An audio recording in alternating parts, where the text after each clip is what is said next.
Good morning. We will now be starting our press conference for today. You will hear a short set of remarks by each of our speakers, and then we will transition to a question and answer session that will be moderated for members of the press.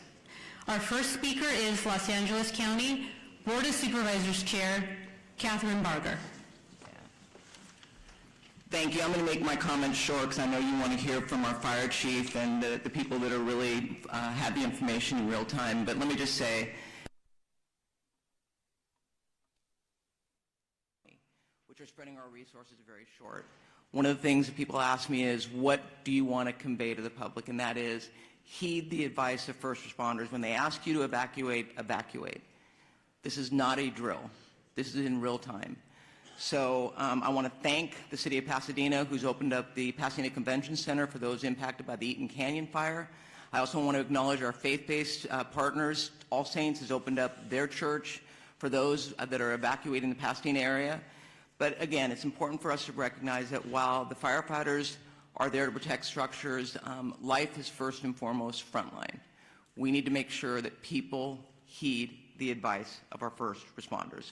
With that, I'm going to introduce our LA County Fire Chief, Anthony Maroney, to give you an update on what is going on. But I just want to thank Chief Maroney as well as Chief Crowley for the work that they are doing to make sure that our first responders have all the resources necessary. Chief Maroney. So good morning. Thank you, Supervisor Barger. My name is Anthony Maroney. I am the County of Los Angeles Fire Chief, and I'm also the Region 1 Coordinator for Fire and Rescue Resources. I'm going to be giving an update on the Palisades fire in addition to the Eaton fire, although I am aware that we have 4 large fires burning in LA County at this time. The Palisades fire is located in both LA City and LA County. We are in unified command with the City of Los Angeles Fire Department in addition to CAL FIRE. We have well over 5,000 acres that have burned, and the fire is growing. We have no percentage of containment. We have an estimated 1,000 structures destroyed, and also no reported fatalities, and a high number of significant injuries to residents who did not evacuate, in addition to first responders who are on the fire line. We have over 1,000 personnel assigned, and the cause of the fire is unknown. However, it is under investigation. For the Eaton fire, it is located in both the Angeles National Forest, the Altadena area of LA County, and Pasadena. LA County is in unified command with both the Angeles National Forest and the Pasadena Fire Department. We have over 2,000 acres burning at this time, and the fire continues to grow with 0% containment. We have over 500 personnel assigned, and unfortunately, we have 2 reported fatalities to civilians. Unknown cause at this time, and we do have a number of significant injuries. We have over 100 structures destroyed, and the cause of the fire is unknown and under investigation. I will ask that LA City Fire Chief Kristen Crowley update you on the Hearst fire after I am finished with my remarks. The LA County Fire Department operational area consists of 29 separate fire departments in LA County, and all of those fire departments are at drawdown with no fire apparatus or additional personnel to spare. As the Region 1 Coordinator, I have requested mutual aid from the 5 counties of Orange, Los Angeles, Ventura, Santa Barbara, and San Luis Obispo counties.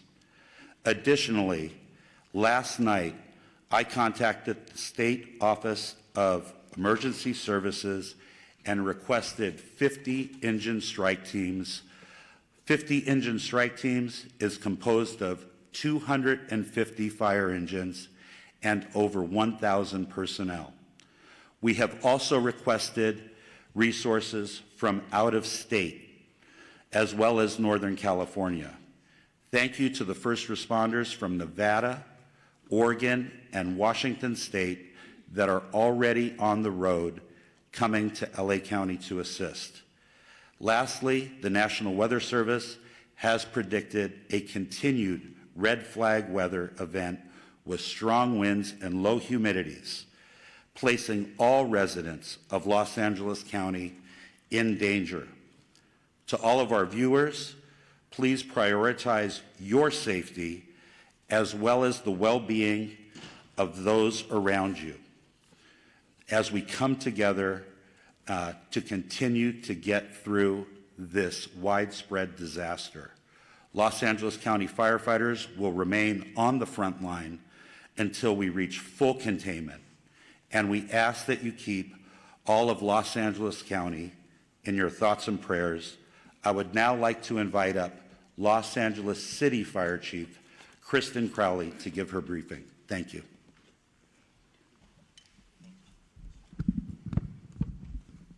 Good morning, everyone. My name is Kristen Crowley, Los Angeles City Fire Department Fire Chief. I'd like to start with just a moment, if we could, of gratitude. A moment of gratitude for our first responders, our boots on the ground that are battling this intense and multiple jurisdiction and number of fires. So gratitude to those who are doing the work since yesterday through the night. And like Chief Maroney said, we're going to continue to work hard to ensure that we save people, lives, and property. With that, I'll be touching on a couple major points.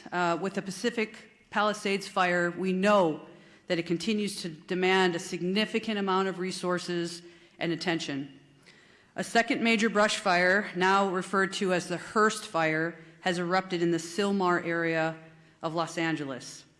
Now, together, these fires are stretching the capacity of emergency services to their maximum limits. The Los Angeles City Fire Department is battling these two major fires while also maintaining, I want to focus on this as well, 911 services for the city's approximate 4 million residents. Now, despite the severity of the conditions, our department remains fully committed to safeguarding lives and property. Next, I want to focus on what we've done over the last 24 hours. And with that, even within the city of Los Angeles, with these two major brush fires, our department has responded to 3,624 911 calls for service. And to put that in perspective, our average is just under 1,500 calls in a 24-hour period. Over the last 24 hours, we've also responded to an additional 32 structure fires within the city. We've treated and transported an extensive number of medical emergencies, well extending our normal 650 transports to the local hospitals. When it comes to the Pacific Palisades fire, as Chief Maroney had said, this is over 3,000 acres at this point and continues to grow. We will confirm the exact acreage later, so we'll make sure that we also communicate that to the community and to the media. Last night, as of 1930 hours, all aircrafts were grounded due to the high winds. Aircrafts are continued to be able to resume their water drops and acreage mapping today when the weather allows us to do so. A total of 3,398 civilians and 15,105 structures are in the evacuation zone. And again, the evacuation zones are the following: north of PCH, west of Kenter Avenue and San Vicente Boulevard, south of Mulholland Drive, and east of Topanga Canyon Boulevard. There are multiple evacuation centers which are supported by the American Red Cross. Injuries. Of course, there's a lot of interest in injuries. We have several firefighters and civilian injuries that have been reported, and all patients have been treated and transported to the local hospitals. Damage assessments. Chief Maroney did speak about a specific number. We are still vetting that through on the city side, so more information to come, and we will message that as soon as we can validate that. Approximately 400 LAFD firefighters have been deployed to the Palisades fire. We have many hundreds of law enforcement officers, our partner agency responders, and public works members engaged in supporting our overall operations. We are going to be transitioning to CAL FIRE this morning to manage this incident at 0800 hours. Next, I'd like to talk briefly about our Hearst fire, which is located in Sylmar. Last night at approximately 10:10 p.m., the fire erupted in the Sylmar area of Los Angeles, adjacent to the Los Angeles National Forest. The fire has rapidly expanded to over 500 acres, prompting the emergency evacuation of more than 3,000 residents. This fire is burning within the footprint of the historic Saddle Ridge fire. Now, despite the extreme winds and significant risks, and that's what we're going to be talking about from today and probably throughout the next few days, there's always that significant risk of life and property, and we'll continue to focus on saving lives and protecting property. The exact anchorage at this point will be confirmed later, and we'll make sure that we communicate that to you as well. Lastly, we want to make sure that everybody understands we are absolutely not out of danger yet. With the strong winds that continue to push through the city and the county today, I would tell you, and we are all committed to our first responders, our firefighters will remain focused on protecting lives and property. The LAFD is extremely proud to stand with all of the entities behind me. Our top priority will continue to be life safety, ensuring that safe evacuation and the rescues of our residents that are in harm's way. It will continue to be our primary focus in this wind-driven fire event as it continues. Thank you for your cooperation, your support, and your vigilance.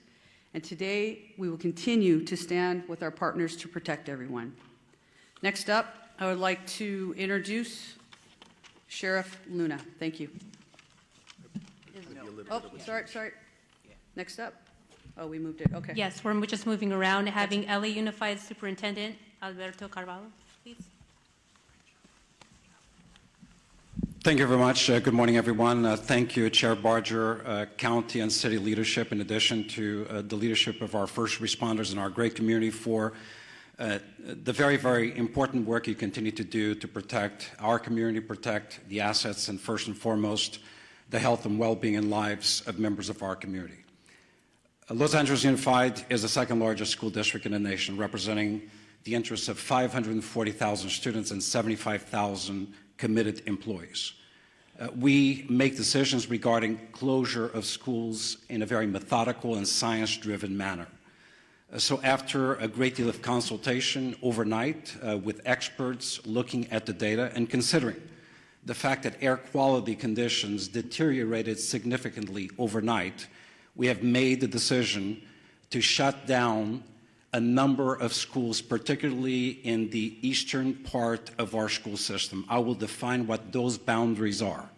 School communities, beginning with leadership, workforce, and families, have been informed about these areas, and as of now, those schools within the boundaries of the area that I will define are closed. This accounts for about 10% of our total schools in our district, about 100 schools out of 1,000 schools. The areas that I'm speaking about are schools located north of Manchester Boulevard, Firestone Boulevard, east of 10th Avenue, west of I-710, and south of Highway 134. Any school within that area, and that accounts again for the eastern part of our district, where the air quality met or exceeded levels that are not appropriate for employees or students to be around, are effectively shut down. We will be making decisions about what will happen in those schools going into tomorrow by 4 p.m. today based on the evolution conditions. In fact, since we made the decision to shut down those schools, air quality conditions have improved significantly despite the fact that they worsened significantly overnight. I want to speak specifically about schools surrounding the Palisades area. As of last night, we had to shut down 5 schools as a result of mandatory evacuation conditions. Those were Kinter Canyon Elementary School, Canyon Elementary School, Marquez Elementary School, Palisades Charter Elementary School, Revere Middle School, and Topanga Elementary School, in addition to Palisades High Charter High School. We have reports that Palisades High sustained significant damage as a result of the fire. We are working with state and federal entities to quickly access resources to address the issues facing this community. I want to very briefly address our workforce. We know today is not going to be a perfect day. A number of schools are shut down. However, localized conditions may make it difficult for our workforce or parents and students to access schools. Air quality conditions may vary and, in fact, may not necessarily be appropriate beyond the area where we close schools. Please use your discretion. We will utilize grace and be flexible regarding attendance and for students and employees alike. Specifically, students and employees who face chronic respiratory conditions or other health issues. We will be flexible regarding these individuals. We will provide additional updates later on today regarding conditions of schools going into tomorrow. For the schools that are open, recognizing the workforce needs of the parents of our children, beyond the bell activities, care for children in those schools will continue to be provided today. Today is not a typical day. We need flexibility, patience, and grace, and we shall extend that to our workforce and certainly our parents and students in our community. Once again, our hearts go out to those who have been impacted and our eternal gratitude to the first responders of our community for the fantastic, difficult work they've done over the past 24 hours. Thank you very much.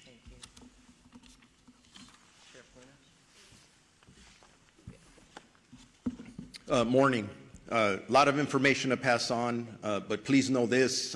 This is a very difficult and challenging situation, but we're surrounded here by people who really care, and we're going to get through this together. That means with all of you as partners in our community. Our top priority continues to be the safety and well-being of our impacted residents, first responders, and all of the individuals involved. But understand that this is a very fluid situation, specifically in the Altadena area, and a lot of our personnel, our deputy personnel, are involved in life-saving measures as we speak now. We are working very closely with local, state, and federal agencies to provide necessary resources and support. We have been in constant communication with both our fire and law enforcement partners across LA County and beyond to ensure that all available resources that are needed are being deployed strategically and effectively, but we are prioritizing life over everything else. There are over several hundred sheriff department personnel working around the clock to evacuate residents in danger, assist with road closures, and respond to multiple missions that are given to us, and they do change periodically depending on that life mission. To ensure that everyone is going to be safe or safe as possible, additional personnel will likely be assigned to this fire as this continues to go, and you heard from our fire partners that there is no containment yet. I do want to split it up into two. I want to start talking about the Eaton fire first. Currently, there are evacuation orders in Pasadena, Altadena, and Sierra Madre.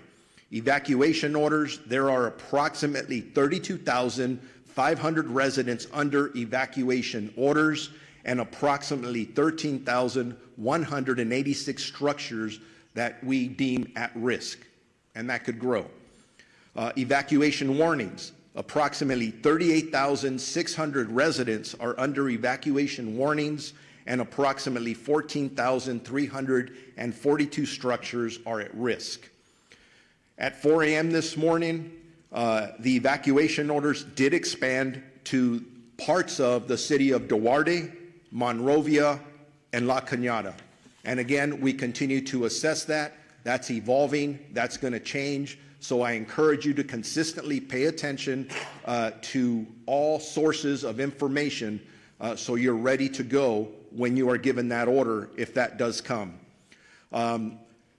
As information's changing, even as I was driving up here, even as I'm walking up to this podium, I'm getting messages about several of our employees who have lost their homes in the last several hours.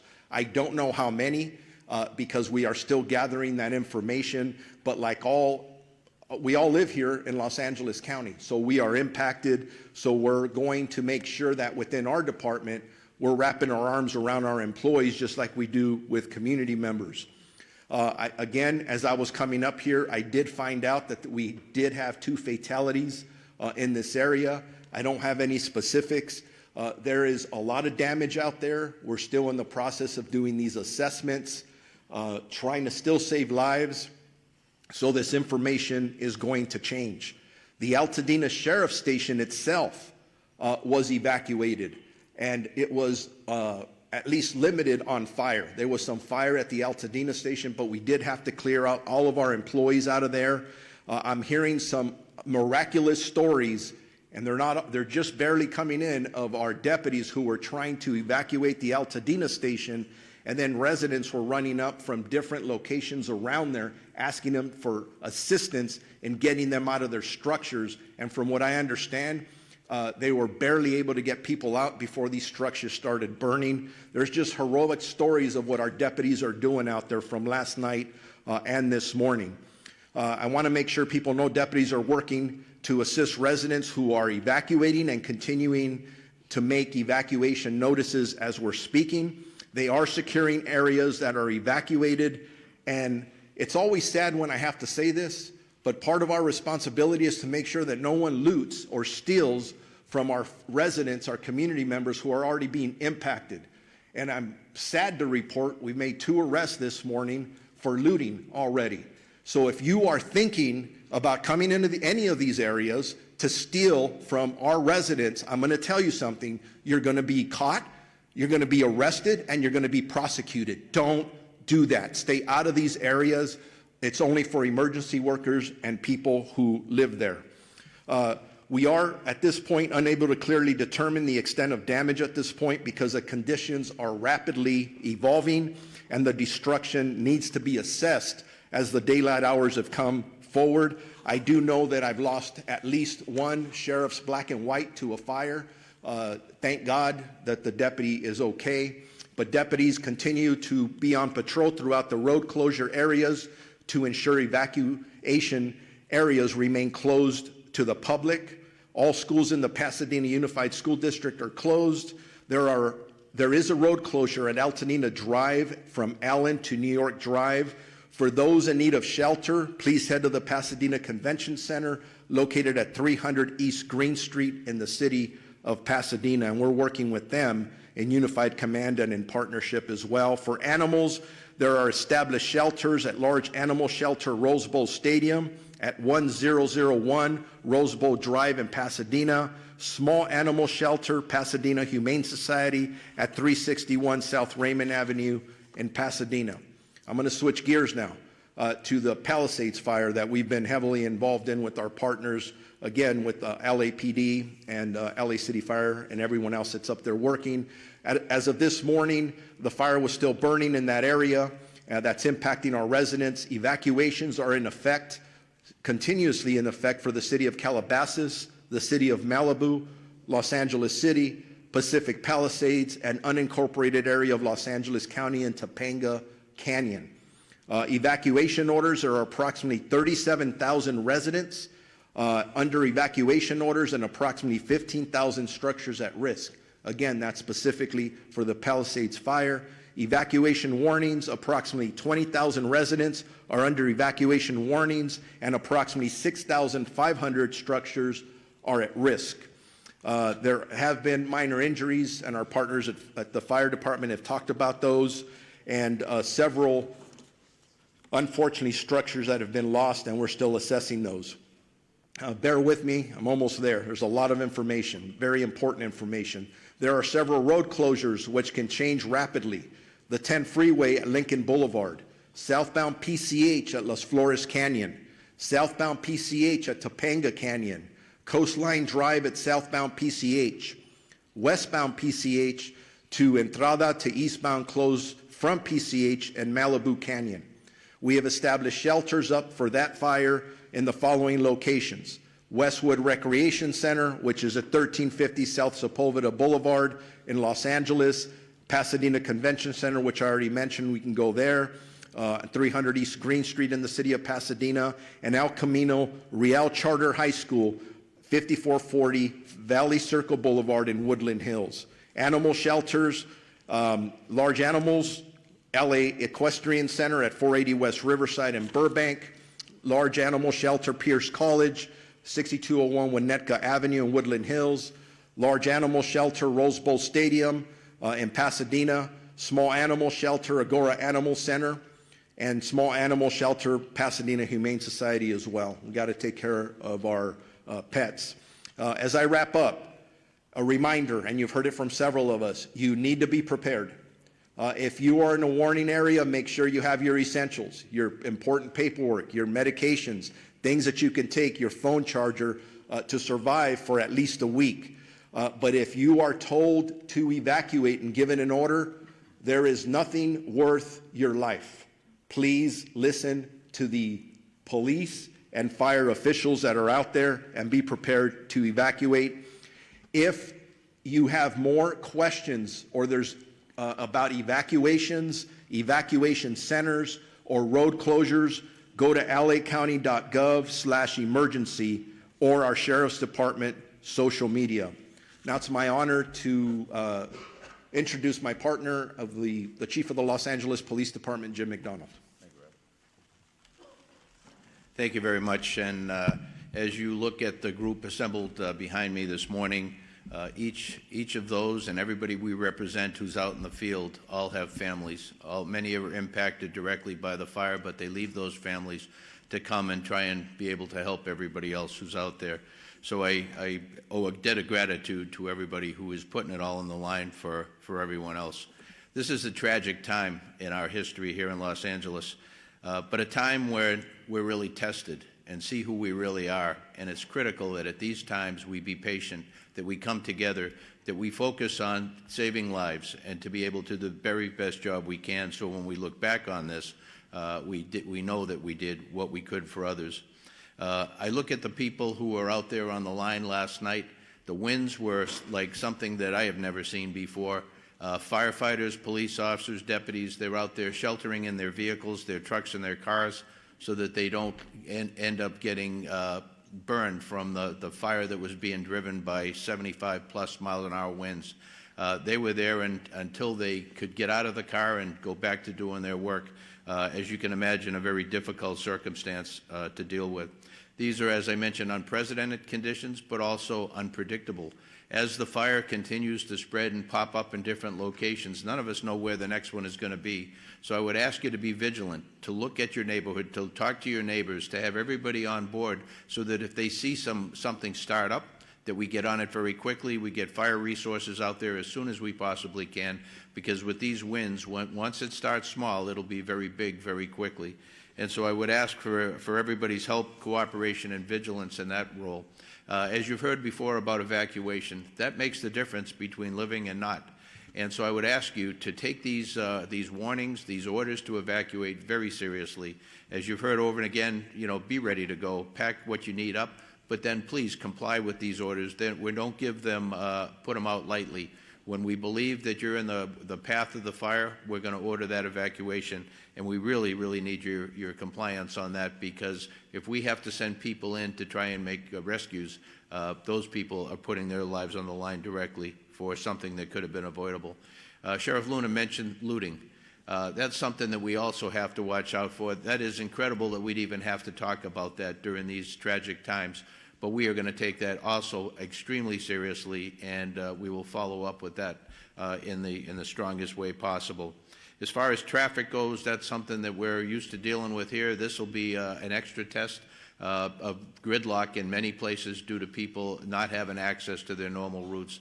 I would say that if you have an ability to be able to stay out of the west side today, to commute or to work from home, as long as your employers are good with that, to take advantage of that.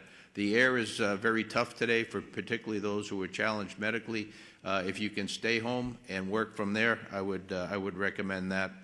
We will continue to support our partners in the fire service and our other law enforcement partners. But to all and the public who are watching this, sincere thank you to all of you for your cooperation and your patience as we all get through this together. Thank you. Now we're going to introduce my colleague, Supervisor Lindsay Horvath, who represents the Palisades area. Lindsay? Thank you, Madam Chair. This morning, we woke up to a dark cloud over all of Los Angeles, but it is darkest for those who are most intimately impacted by these fires. It has been an immensely painful 24 hours for communities I represent. The Palisades, the Hearst, and Woodley fires are all in the 3rd District, but our strength is in our togetherness, and that will determine how we make it through. We need your partnership in this time of crisis. It is difficult to process the immensity of the destruction and loss, and we extend our hearts and every resource we have to all of our impacted residents. We know when we talk about these structures, they aren't just structures. They aren't even just houses. They're homes. This is our home. These are places where we built community, where we raised families, where we made memories that we will never forget, even if we can't go back to these structures. These are our home. Losing home is simply devastating. And I know that we are all here to support you and stand with you in this time of need. Aggressive winds and fire know no jurisdictional boundaries, nor does coordination and action across our LA County agencies with President Biden and Governor Newsom as they unlock support through fire assistance management grants for Palisades, Eaton, and Hearst fires so far. The talent and tenacity of our first responders is nothing short of extraordinary. And I've said it before, these people on the front lines are doing this because this is their calling. This is not simply a job that they came to have an occupation. They are called to this work to keep us safe, to keep our communities safe, and to do all they can in this time of crisis to protect our Los Angeles County. Overnight winds grounded our vehicles, and we have red flag conditions through the end of day tomorrow. But we know that because of these fearless warriors on the front lines, we are doing all that we can to contain this fire. Thank you for your work to keep Los Angeles County safe, including the 3rd District communities of Pacific Palisades, Topanga Canyon, Sunset Mesa, Malibu, Santa Monica, Sylmar, Granada Hills, Lake Balboa, and surrounding communities. Our #1 message to everyone in impacted areas is to follow all evacuation orders and warnings and to stay where you are safe as long as the evacuations remain in place. We continue to have shelter capacity for you, as you have heard, for you, for your pets, and we have animal sheltering sites as well. These orders are not just to keep you safe and to keep your community safe, they are also to keep those on the front lines of this devastating crisis safe.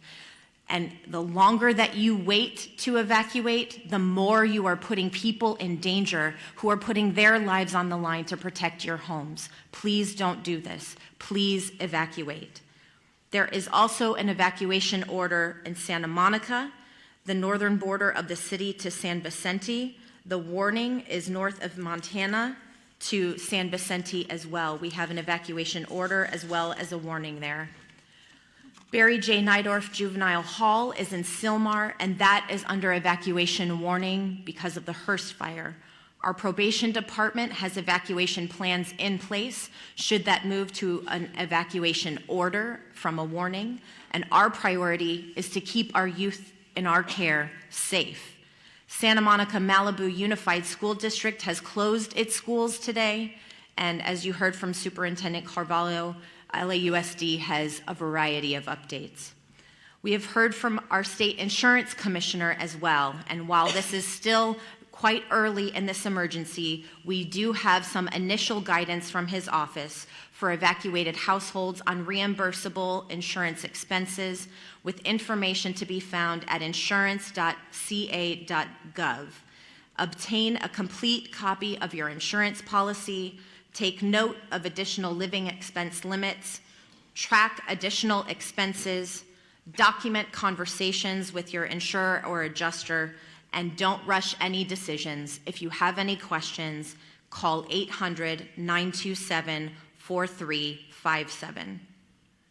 Please continue to check emergency.lacounty.gov for the latest information.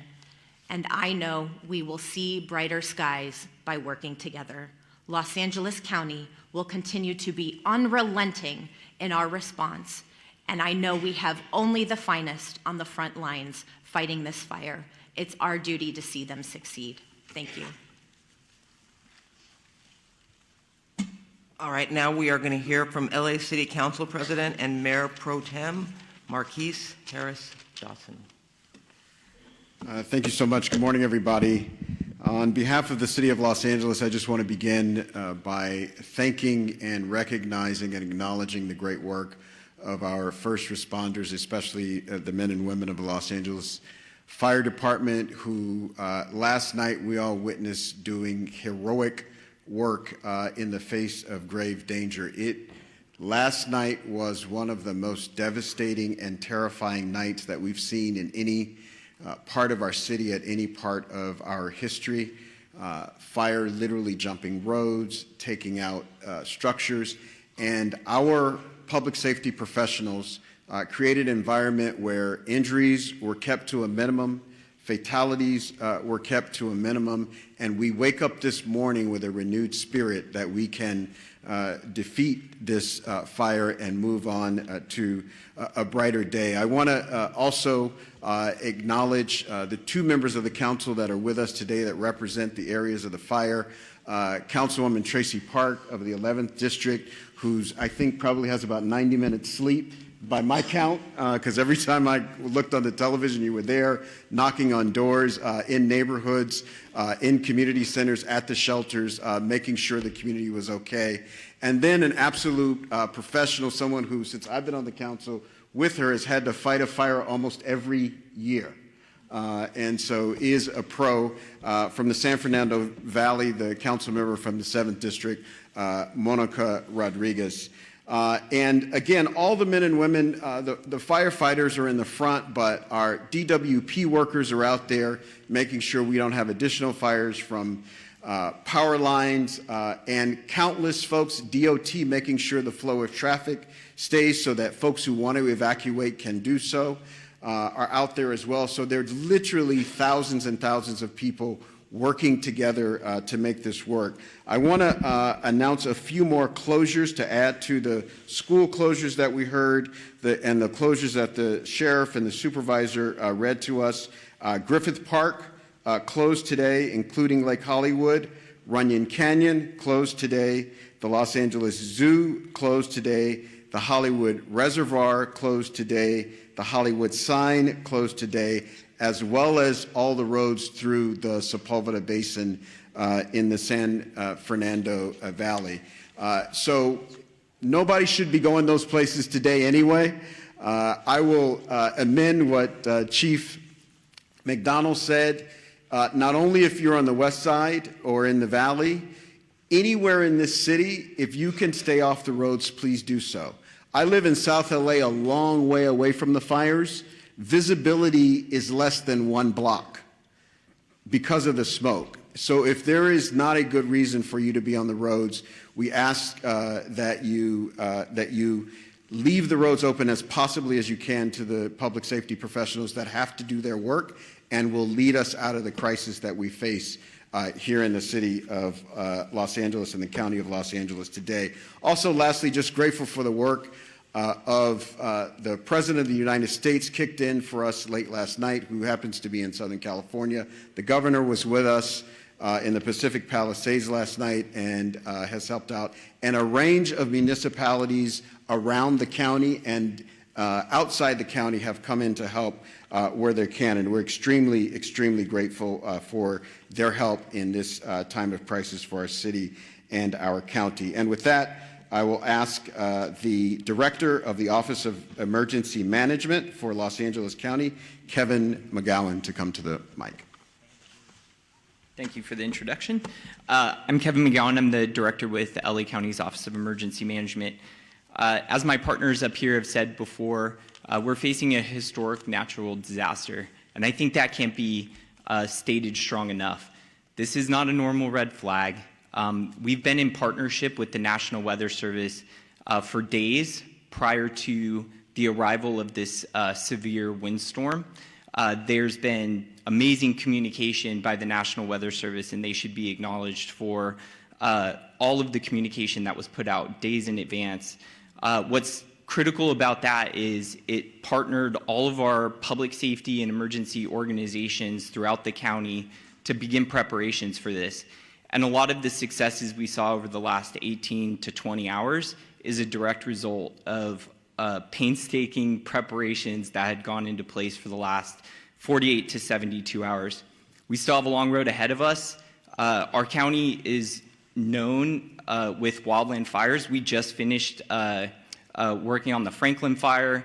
We've had the Bridge fire, the Post fire. This has been a very destructive fire season. This is just going to add to it. Our eyes are on mitigating the impacts from this emergency, working with our community partners, and then charting a course for what will be a long recovery effort.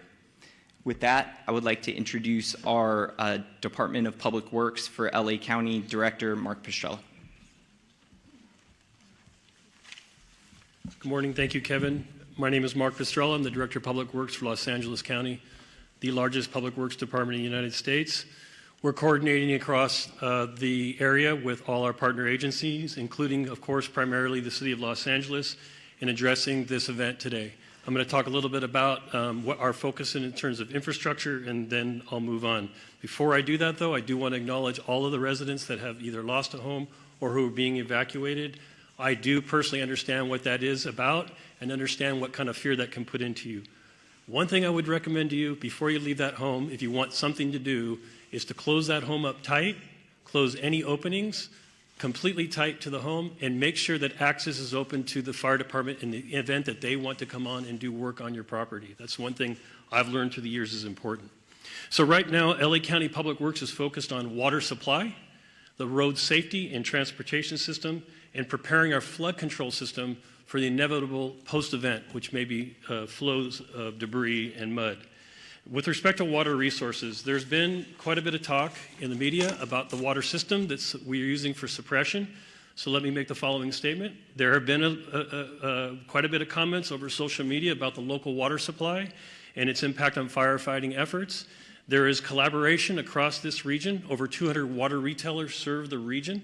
LA County serves the area that in the Eaton fire area. LA City serves the area, the Palisades area. We also serve the Palisades area in the north area of unincorporated area water supply through the hydrant system. The municipal water systems that service our homes and businesses continue to work effectively. However, they are not designed to fight wildfires. A firefight with multiple fire hydrants drawing water from the system for several hours is unsustainable. This is a known fact. That's why air support is so critical to the firefight, and unfortunately, wind and air visibility have prevented that support. County water reservoir, however, county and city water reservoirs, open reservoirs, are available and on standby once that support becomes available. We will be having fixed wing as well as helicopter draw of water from our system. We also need customers to understand that it is really quite futile to attempt to fight fire with your hose at your house. That's not something I would recommend you do, but in fact I would ask that you turn off your water and turn off your gas, both things, before you leave the residence so that we can continue to have that water supply for the hydrant system.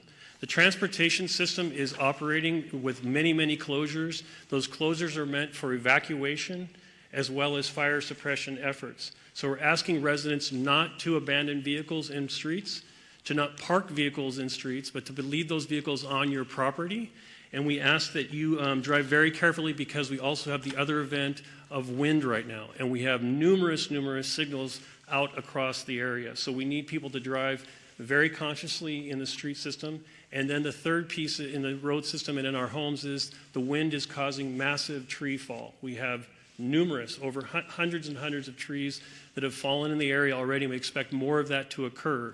This is a safety hazard for you and your children, so we're asking that you avoid walking outside, avoid being under trees, avoid parking cars under trees, all the things that you can imagine that a tree can do. A tree can be just as devastating to a home and to your personal self as a fire.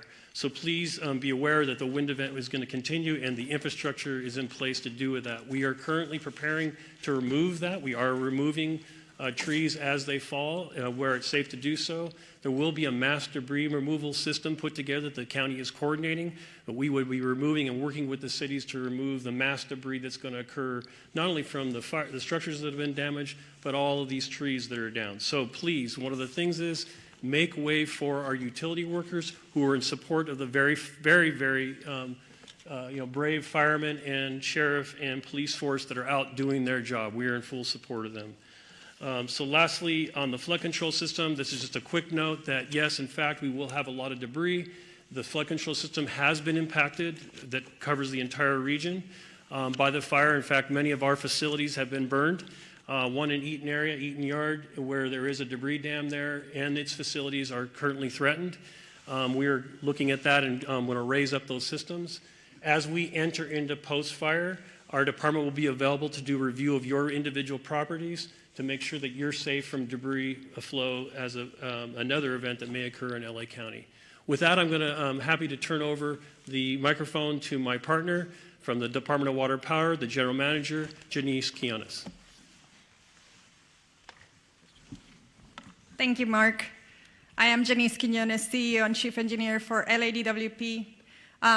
I want to start by thanking everybody on this response. I've been in emergency management my whole career, and the collaboration I've seen in this response has been incredible, especially our first responders, our crews. I want to thank our crews that have been working on high winds trying to restore power as fast as possible. And also county, city council, mayor's office. The mayor has been in contact with me all the time. And also other utilities in California have been proactively reaching out to us to help us with the restoration. So we're in the process of contacting them to ask for more support. I want to continue the thought process that Mark had about water supply in Palisades. We had a tremendous demand on our system in the Palisades. We pushed the system to the extreme. 4 times the normal demand was seen for 15 hours straight, which lowered our water pressure. We were pushing 75 CFS on our trunk line to try to keep water pressures in the system. If there's a message you take away from me today, is I need our customers to really conserve water, not just in the Palisade area, but the whole system, because the fire department needs the water to fight the fires, and we're fighting a wildfire with urban water systems, and that is really challenging. What happened in Palisades? We have 3 large water tanks, about 1 million gallons each. We ran out of water in the first tank at about 4:45 p.m. yesterday. We ran out of water on the second tank about 8:30 p.m. and the third tank about 3 a.m. this morning. Those tanks help with the pressure on the fire hydrants and the hills of Palisades. And because we were pushing so much water in our trunk line, and so much water was being used before it can get to the tanks, we were not able to fill the tanks fast enough. So the consumption of water was faster than we can provide water in our trunk line. So I want to make sure that you understand there's water on the trunk line. It just cannot get up the hill because we cannot fill the tanks fast enough. And we cannot lower the amount of water that we provide to the fire department in order to supply the tanks because we're balancing firefighting with water. So we have our operations people on the water side at the command post with the fire department, helping them with tactics to ensure that we can provide as much water as we can find to our first responders. What are we doing now? We're sending about 20 water tanks from our construction crews full of water to support the fire department. We identified other areas in our system where our tankers can refill. It takes about 30 minutes to refill about 4,000 gallons of water, and we're constantly moving that water to the fire department to get them as much water as we can. I would also ask for the people on zip code 90272, because we're pushing the water system so hard, our water quality is decreasing. So we're gonna be issuing a boil water notice this morning, and that will extend for about 48 hours. The water quality is low. We have a lot of ash in the system. And so please, if you're gonna be drinking water, you need to boil the water. Those boiled waters will continue to increase as the system starts restoring. We're also managing a power outage restoration. Our water emergency has been the #1 primary issue, but the power issues are continue to increase. The winds picked up at around 11 p.m. last night, and that's when we saw the majority of our outages coming in. As of 7 a.m. today, we have 135,000 customers out of power. We have restored about 78,000 customers since the start of the outage. 32 customers have been out of power for more than 10 hours, and 7 for over 18 hours. If you are out of power, I urge you to call us, call 911, let us know so that we can get to you as fast as safely as possible. We are on a severe emergency activation at the EOC for both water and power. It's taking us 24 to 48 hours to get to all of the outage. That's why we're gonna start increasing our mutual aid requests to get more crews on here to reduce that restoration time, but we cannot do that until it's safe for our crews. And I'm happy to report we have had no safety incidents for either the water and the power crews, which we need all the crews safely operating in our system. 40% of our outages were due to us having to de-energize the circuits for public safety. And we cannot energize them until it's safe to do so, and we have put eyes on our system. 20% is because of wire downs, and 6.5% is because our system has protected itself from further outages, and so we have to patrol every line before we come back online. With that, I just want to thank everybody, and Madam Chair. Thank you so much. We want to transition. We're 5 minutes over. We do want to give a little bit of time for question and answer with the press. I'm going to call on you. Please identify yourself, your name, and which media outlet you're with. I see a hand up here. We'll go with you first. Because this press conference called One Voice is bringing together some of our city leaders, our county leaders here together for this incredible tragedy, this crisis that we're experiencing right now. And a lot of our viewers are asking, how can other Angelenos help? Because people want to volunteer, people want to help. What's the best way that other folks out there that want to help, what can they do? Well, first of all, thank you for that question, because I think this does speak volumes to the fact that it's not just at the local level, it's at the state and the federal level as well, and it is one voice. We're seeing these fires taking place countywide, which is stretching our resources. But to the public, I mentioned All Saints in Pasadena that's opened up its church to people that are evacuating, people that are not only part of their parish, but also people that are seeking refuge. I would encourage, and we will work with our Office of Emergency Management, to put together a list of what you can do to help. I know at Pasadena Convention Center, they're looking for resources, food, and blankets.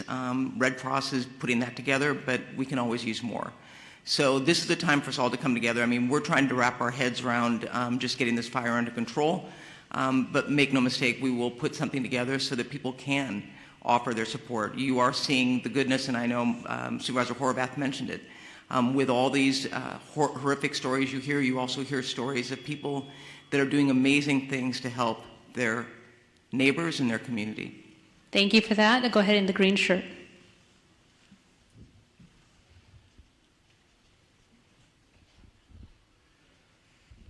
Yeah, the DWP was talking about the problems with the water supply, and I was wondering if either the DWP or the fire department has any kind of numbers to talk about, like what is the number of hydrants that could not get water because of these pressure issues, what percentage of the system in Pacific Palisades wasn't getting serviced at that point, and given the type of things you're describing this morning, do you think there needs to be an overhaul of the system, given these increasing number of urban fires? And also, when does the mayor return?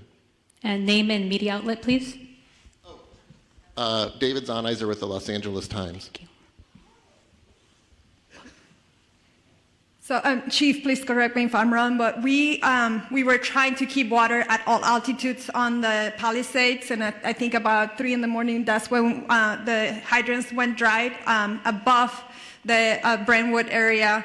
We are able to push water on that trunk line on the east side of that, and we have some water on higher elevations, 16 to 18,000. But at 3,000, at 3 a.m., all of the fire hydrants went dry in the Palisades. To your question of climate resiliency and how do we need to update the system, I would say that that is true. We were talking with the county supervisor and Mark on how are we going to change the way we operate our water systems for events like this. This is an unprecedented event. I think the 2011 winds was significant from a power outage perspective, but the fires have really increased the response complexity of this. We had crews trying to mitigate this, and we had to evacuate. We worked with fire department to try to get back in and try to fill the tanks again. It wasn't safe to do so. So you're managing the fires, you're managing the power outage, and you're managing the water needs because it was an urban wildfire firefighting. So yes, we have to look at our system from a climate resiliency as a region. And it's going to be more than just DWP. It's all the water agencies here, including the county. Thank you. Over here in the burgundy with a mask. Name and media outlet, please. Real quick, I can speak on the operational side of the hydrants. We don't have a specific number to the hydrants. We do know that it came in phases. Now, our firefighters always have a primary plan, a backup plan, contingency, and emergency plan. So oftentimes, just so that the public is aware, in large brush fires, water supplies are normally limited. So with that, our apparatus do have the ability to draft water if we need to out of pools, ponds, any type of water resource. We also utilize the water tenders, in which we spoke about a little bit earlier. So with that, I just wanted to clarify that. In regard to when the mayor is returning, I spoke to her this morning at 4 o'clock. She's on her way for the last leg of her journey back home from Dallas, so her ETA is right around noon. Thank you. Go ahead. Buenos días, everybody. Ali Santana with Telemundo 52. For Chief Crowley, Chief Maroney, where can people go to donate food, water, supplies, and for Superintendente Carvalho, Sheriff Luna, and CEO Quiñones, just something in Espanol for our people in We will do something in Spanish right after we conclude over here with a couple of Spanish speakers. Regarding the volunteer information. Sure. So thank you for the question about the donations. I know we spoke about that earlier. Just a touch point for the community. We are so grateful for the community's efforts in regard to donations. Now, what I do want to be mindful about to make sure that we share is please listen to the direction of where those donations, either through money and or food, any type of donation, it can become problematic if the public starts to just drop things off. So we are putting together a strong plan from our Emergency Operations Center. We're at the highest level at this point. We're coordinating with the county as well. So stand by for more information. We want to be very purposeful and strategic in how we're going to collect those donations, and they are welcomed. Right over here with the glasses and the gray, right behind you. Over here with the hand up. Scott Snowden, Santa Monica Daily Press. Question for Ms. Horvath. Are there any forecasts or predictions at this point for the economic impact of this? There are no early numbers of the economic impact, but we are already exploring how we can do, for example, a business interruption fund, as we have done in other states of emergency. We know that there are many businesses that have also been impacted in addition to the people who are experiencing difficulty in their homes. So we are looking at what resources the county has available to support on all fronts. But thank you for the question. Lastly, do you think this will affect insurance companies in their approach to house owners going forward? I believe it already has, and the conversation is ongoing. As I shared earlier from the insurance commissioner, I know this is an ongoing conversation in his office, and he has provided that information and welcoming phone calls from folks who do have questions about insurance impacts as a result of these fires. I do know that yesterday, through the help of our chair, the county declared a state of emergency, as did the governor, and I know that there are other states of emergency that will be declared in order to make sure that all residents are able to readily access everything that they need to in response to these claims. Thank you. We need to move on. Right here in the front, young woman with the hand up. Hi, Grace Tui with the Los Angeles Times. I was hoping one of the fire chiefs could talk a little bit about long-range spotting and how far we actually saw embers jumping from one fire to other spot fires. And then additionally, we heard repeatedly fire crews requesting help, backup, and not having enough crews. Were you guys prepared enough for this? Did we have enough resources to fight these fires? Thank you. Thank you for the question. So I'll start at the end and work back. No, LA County and all 29 fire departments in our county are not prepared for this type of widespread disaster. There are not enough firefighters in LA County to address 4 separate fires of this magnitude. We were prepared. We did get state pre-position resources that came from Northern California that were up in the Santa Clarita Valley. We did hire additional firefighters from the LA County Fire Department and pre-positioned them in the Santa Monica Mountains. The LA County Fire Department was prepared for 1 or 2 major brush fires, but not 4, especially given these sustained winds and low humidities. Like our Director of Emergency Management said, this is not a normal red flag alert. People were calling for help. We tried to get them the help that they needed. LA County right now, like the LA City Fire Department, is prioritizing life safety, but we're also engaging in structure defense, perimeter control, and aerial operations. Remember that the LA County Fire Department has 13 aerial assets available to it. In addition to our agency-owned helicopters, we have our 2 CL-415 Super Scoopers and our CH-47, which is part of the 3-county QRF. So we're prepared to keep fighting the fight. Like I said earlier, I've requested additional resources, not only from Northern California, but from out of state. We did that last night, yesterday. So we're doing the very best we can. But no, we don't have enough fire personnel in LA County between all of the departments to handle this. Thank you. Thank you. And we have a couple of just quick questions. I just want to also acknowledge that that came down from Sacramento State Senator Ben Allen and Sasha Perez, as well as our Santa Monica Mayor Negrete, who's also present here. And I know that Congressman George Whiteside is flying in from Washington, D.C.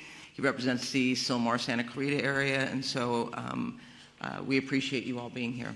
Thank you, and Chair I think Barker. someone from the mayor's office would like to go ahead. Thank you, introduce Supervisor. Thank you. Appreciate it. Good morning, everybody. Celine Cordero, Deputy Chief of Staff to Mayor Bass. I just wanted to step forward and address the question about the mayor. The mayor will be on the ground shortly, very shortly this morning, and engaged. But I want to assure the community and the city, our mayor has been actively engaged 100% of the time, the entire last 24 hours.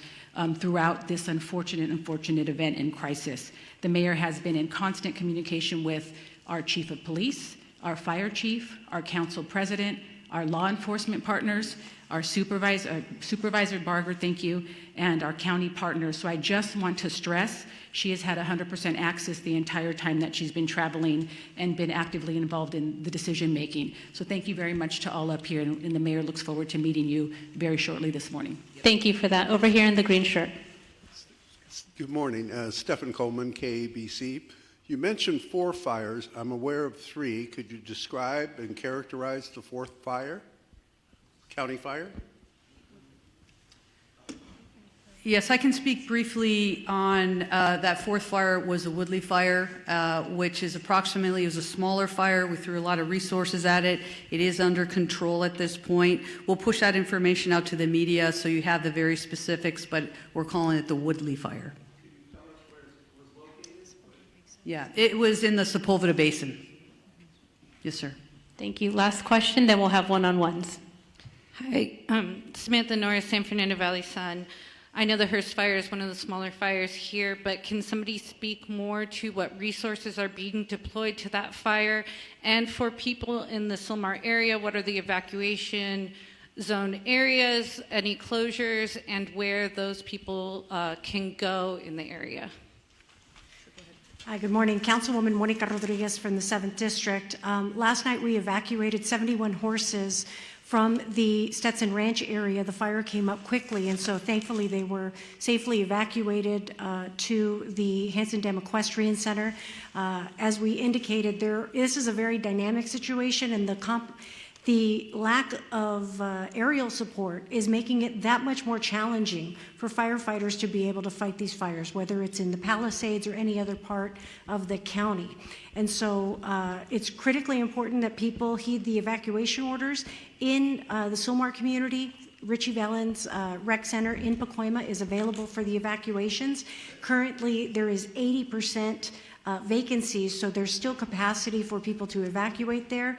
Going beyond that, we will continue to open up additional facilities as it's needed. I want to ensure the public that the things that you can do, and I know the question was asked earlier, if you're not in the immediate fire area, there are things that you can do to be of assistance, and it goes to looking at hardening your home from any potential threat of embers. These embers fly.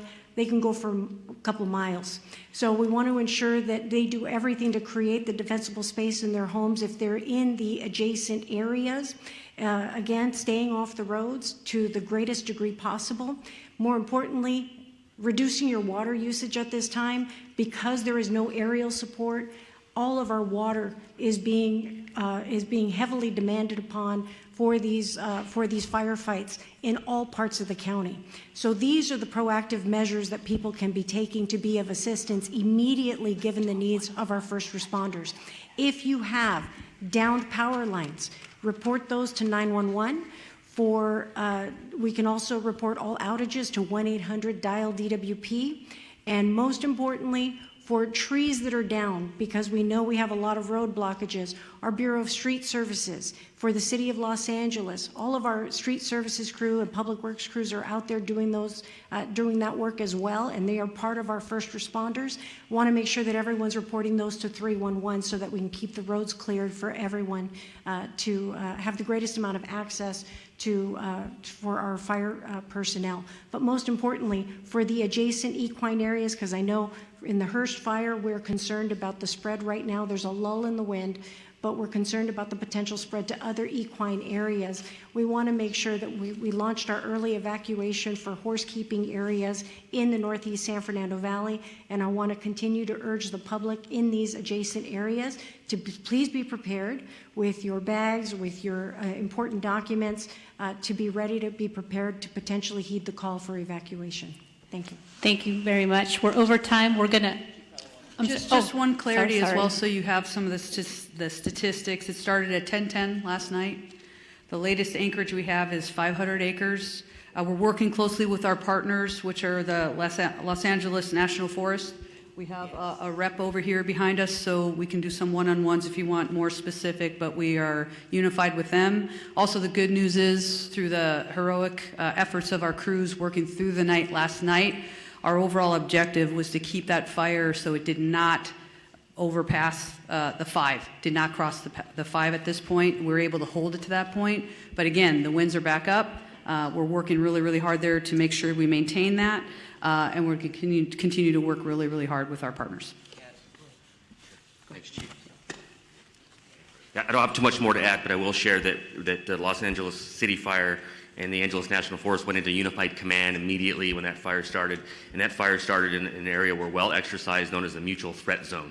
So that's a part of our pre-planned unified command area, and that includes ground resources and aircraft. And of course, as mentioned, the aircraft has been having a hard time finding good air, and actually with the wind speeds. We're assessing aircraft availability every minute, continuously watching for a window to get aircraft up from multiple parts and multiple agencies.